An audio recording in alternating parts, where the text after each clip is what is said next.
Émile Gafirita abandonné à des assassins, inconséquence ou affaire d'État dans le bras de fer entre la France et le Rwanda? Communiqué de Bernard Lugan. Émile Gafirita fut enlevé le 13 novembre 2014 à Nairobi. Il devait s'envoler le lendemain pour la France afin d'y être auditionné par les juges antiterroristes Trévidique et Pou, qui enquêtaient sur l'assassinat de Juvénal Habyarimana, le président du Rwanda. Il n'a pas réapparu depuis.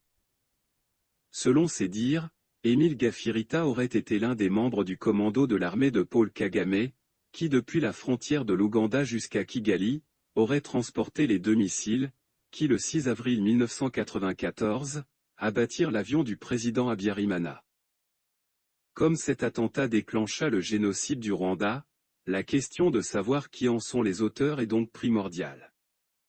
Et pourtant, il n'y eut pas d'enquête internationale sur ce crime qui coûta la vie à 2 présidents en exercice, celui du Rwanda et celui du Burundi. Comme si la vie de 2 chefs d'État africains avait moins de poids que celle d'un premier ministre libanais, confère l'affaire Hariri, ou pakistanais, confère l'affaire Bhutto.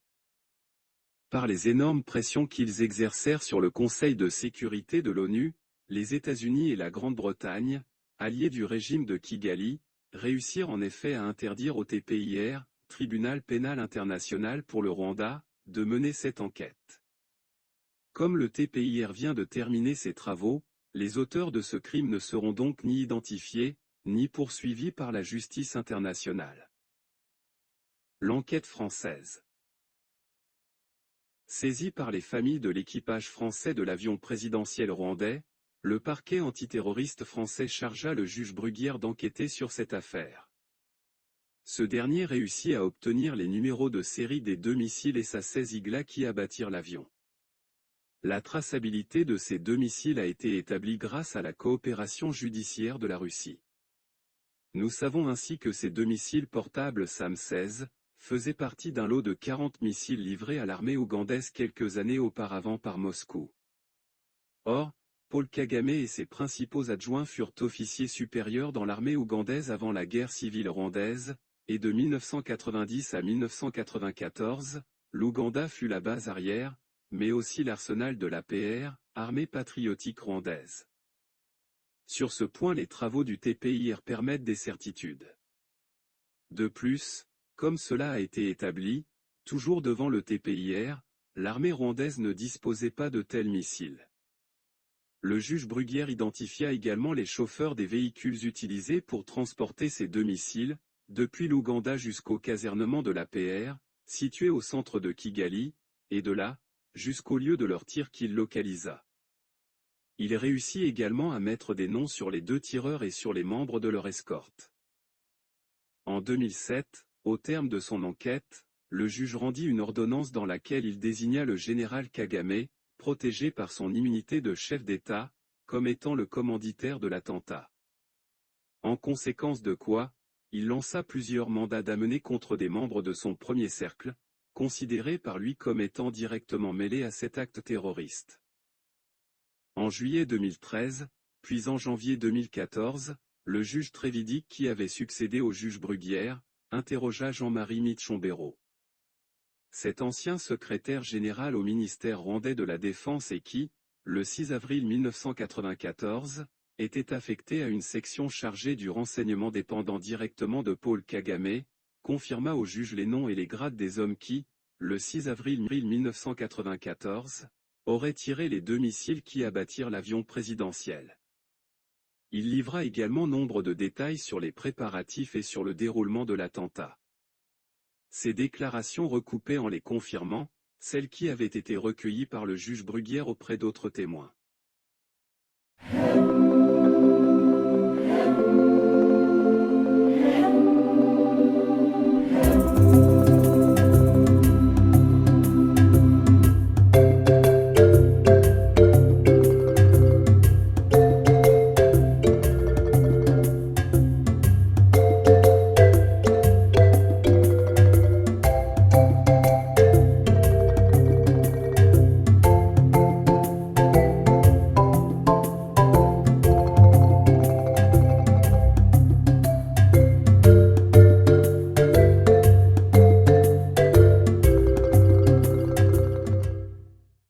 la passivité de la justice française devant les assassinats des témoins.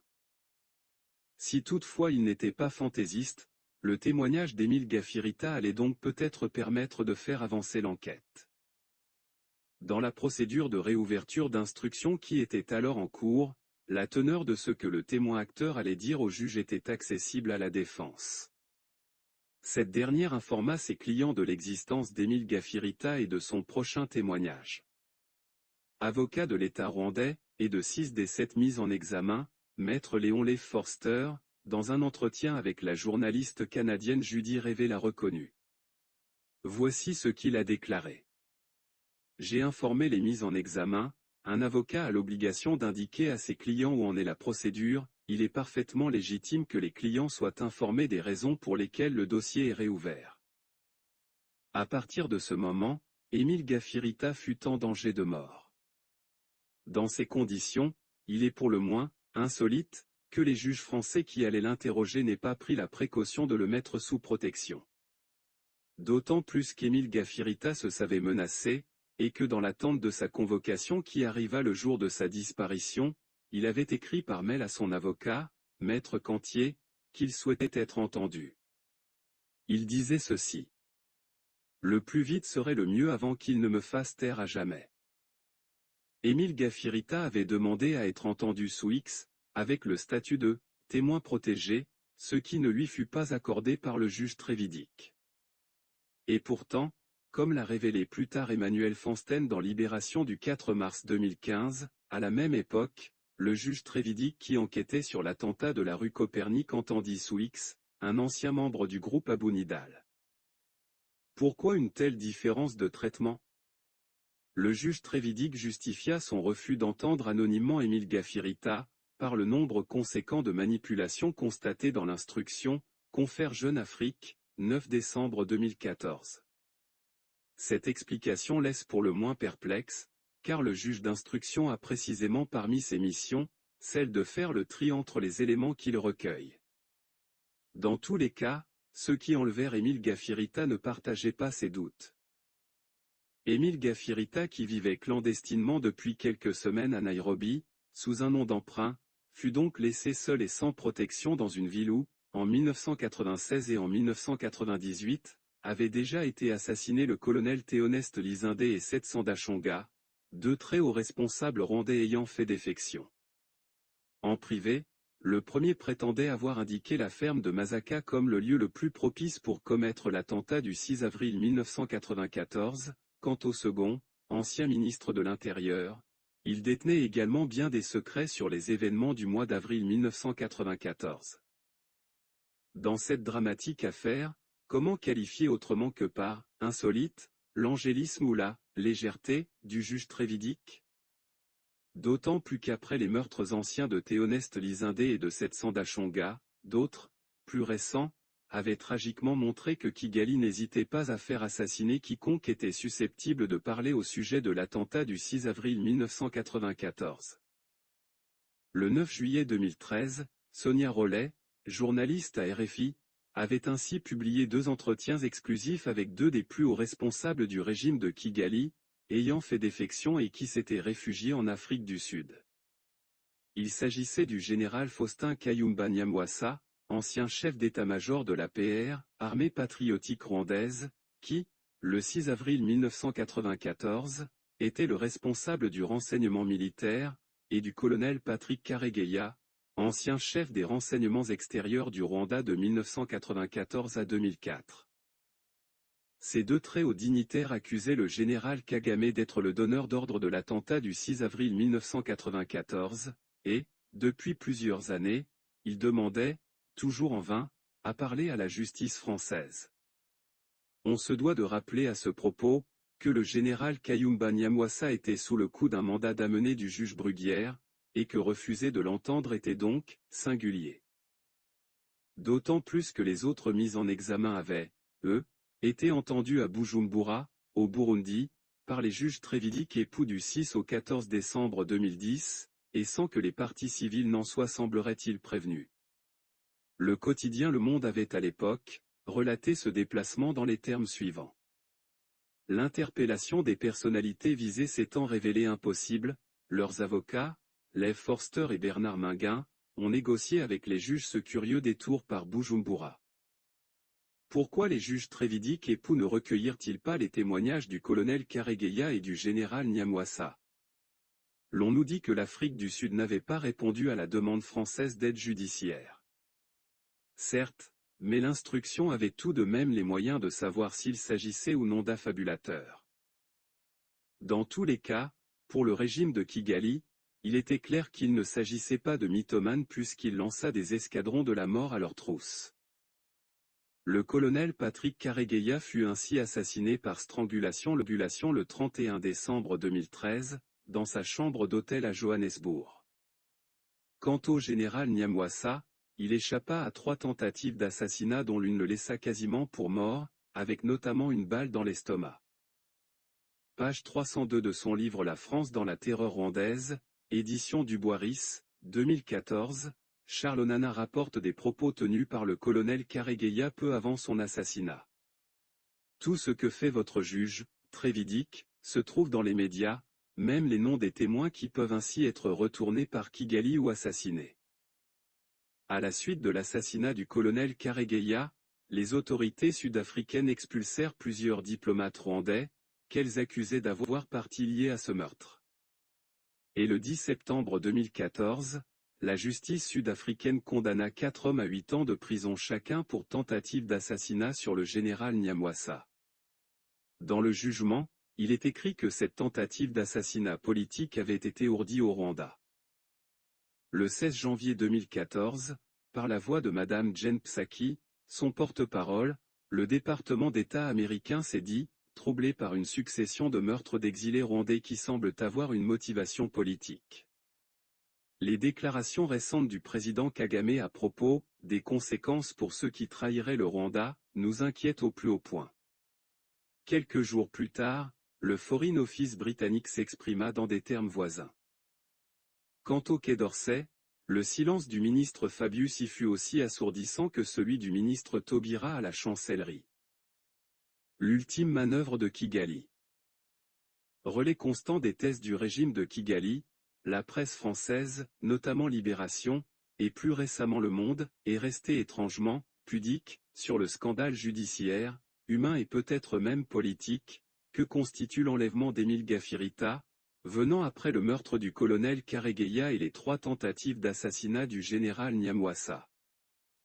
En revanche, cette même presse s'est récemment et très largement fait l'écho de la volonté du régime du général Kagame, d'inculper des officiers français, dans un dossier fabriqué de toutes pièces par ses services.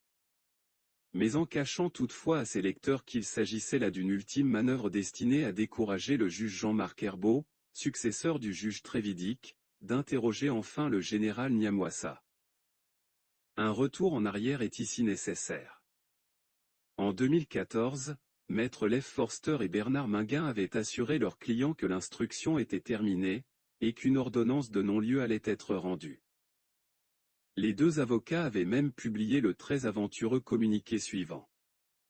Ce 8 juillet 2014, Madame et Messieurs les juges d'instruction Pou et Trévidic ont décidé de mettre fin à l'instruction concernant l'attentat de l'avion Falcon survenu le 6 avril 1994, indique Maître Léon Lev Forster et Bernard Minguin. La défense qui fut très patiente, attend désormais que le non-lieu soit prononcé au plus vite, ajoutent les 2 avocats. Confère Reuters, 8 juillet 2014 et RFI.fr/Afrique 9 juillet 2014. Or, il ne fut pas mis fin à l'instruction et le général Nyamwasa continua à demander à être auditionné par les magistrats français. Comme le juge Jean-Marc Herbault, successeur du juge Trévidic, a lancé une commission rogatoire internationale pour l'entendre, nous saurons donc bientôt si ce que lui aura dit le général permettra de faire avancer le dossier.